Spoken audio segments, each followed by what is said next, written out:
Moi j'ai remplacé Albert Simon, succédé, on remplace pas Albert Simon, succédé à Albert Simon, ça fait bien 18 ans, 18-20 ans que je fais la météo ici. Mais la particularité de la météo Europe 1, c'est que ça n'est pas une météo qui est issue de Météo France. C'est-à-dire que nous, on ne va pas chercher nos informations à Météo France. C'est Europe 1 qui fabrique ses propres prévisions météo. Donc nous avons tous les jours, 3 fois par jour, des briefings avec des ingénieurs météo par téléphone qui nous expliquent un peu la situation.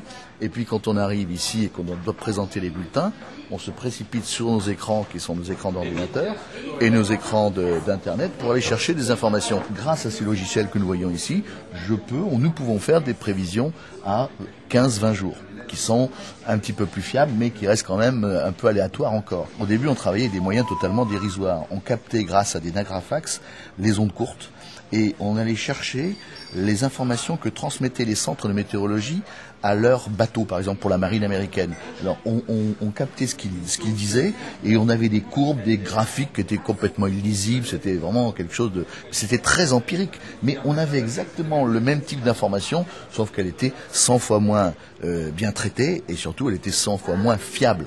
Aujourd'hui, c'est beaucoup plus fiable et puis c'est quand même plus joli à voir que des courbes sur des fax qui sont quasiment illisibles. Vous savez, en matière de météo, on fait des progrès considérables. La météo, c'est de la science la plus jeune. C'est une science qui a à peine 120 ans et elle fait des progrès considérables tous les ans. Dans 10 ans, nous aurons une prévision à 1 mois qui sera fiable, comme aujourd'hui la prévision à 10 jours. Et dans 20 ans, je pense qu'on aura la prévision saisonnière très fiable, c'est-à-dire les 3 mois qui viennent. On pourra dire avec beaucoup de précision le temps qu'il fera pour l'été, juillet, août, septembre. Aujourd'hui, on a, je le disais, 55 à 60% de taux de réussite. Je pense que dans 20 ans, on aura 70 à 80% de taux de réussite.